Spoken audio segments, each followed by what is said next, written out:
Okay, so today we're going to be talking about geometric series. We're going to learn the formula for evaluating geometric series. We're going to find the sums of geometric series. And we learned in 9.4 that a series is just a sequence that's being added up. A geometric series, on the other hand, are going to be those terms that make a geometric sequence. How the heck can I identify a geometric series if the series is listed out? If you have the terms in front of you, you just check to see if the terms have a common ratio. If they do, then the series is geometric. How the heck can you identify if this is a geometric series if you're just looking at summation notation? If you're looking at summation notation, you just need to see if you've got the explicit formula with an n in the exponent. If so, then it's geometric. Alright, there was a nice little formula for arithmetic series. Is there one similar for geometric series? Heck yeah, there is. We just need the first term, which is a sub 1, the common ratio, and the number of terms n. And the formula for adding up a finite geometric sequence is s sub n is equal to a sub 1 times 1 minus r to the nth all over 1 minus r. Alright, that's a lot. Not really. Comparatively to what we've done, not really. Alright, so problem 1, we just need to find the sum of a geometric series. So it says, what is the sum of 3 plus 6 plus 12 plus 24 plus 372? Alright, so again, I'm going to check my terms just like I did in sequences. From 3 to 6 is times 2, from 6 to 12 is times 2, 12 to 24 is times 2. So I'm safe to say that my common ratio, which is r, is going to be 2. My first term, which is a sub 1, is going to be that 3. And the number of terms n, well, that's where I got to do a little bit of math. So that's where we use our explicit formula, which for geometric was a sub n is equal to a sub 1 times r to the n minus 1.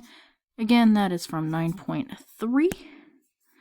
Alright, so then I've got a sub 1 times r to the n minus 1.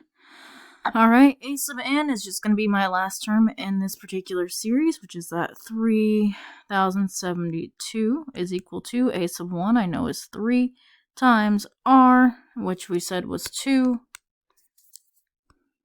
to the n minus 1. If I knew what n was, there's no point in doing this.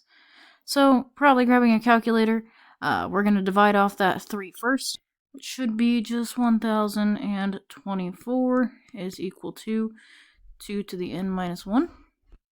Alright, and then doing a little bit of trial and error on our calculator, we learn that 2 to the 10th is actually equal to that 1024. But since I need my n minus 1, that means I've got to add 1 to that, which means that my n should be 11. And we'll learn a little bit nicer way of dealing with that in our next chapter when we get to something like that. There's actually something called logarithms that can help us get exponents out. Alright, from here, the last thing that I need to do is actually, find the sum, which is the whole reason why we had to find all of these 3 things. So then I get the sum of the first 11 numbers in this series is equal to a sub 1, which we found out was 3, times 1 minus r, which we said was 2, to the nth, which we said was 11, all over 1 minus r, which again is still 2.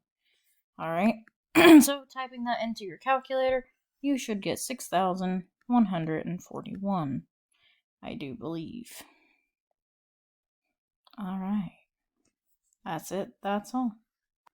Okay, so the next one, I've got this summation notation looking thing, which we looked at last section. So, in order to find the sum of this, I'm going to need what the heck a sub 1 is, I need to know what r is, and I need to know what n is. Alright, so a sub 1 in this case is actually going to be plugging in 0 for my first term, which in this case is going to be 4 times 1/2 to the 0th. Alright, so that tells me I'm just going to have 4 times 1, because anything to the 0th power is just 1, so 4 times 1 gives me 4.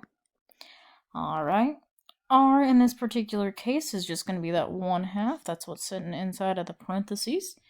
And then finally, I should have n, which is going to be 20 minus 0 plus 1, is that little formula that we learned at last section, where we take the upper limit minus the lower limit, and then we add 1. So I should have 21 terms. Alright, so now we sum this all together.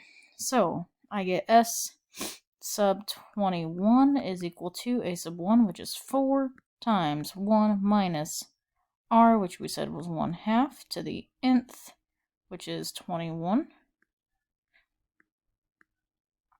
All of that, 1 minus R, which is still 1/2. Alright, we type that bad boy into a calculator, and we hope that it turns out to be a pretty number. So typing all that into the calculator, I got 7.99999996185.3. I don't know if I said enough nines or too few nines, but anyway, that's really close to 8, since I only have to round to 2 decimal points in pre-calc, and that's about 8. So we should be good there.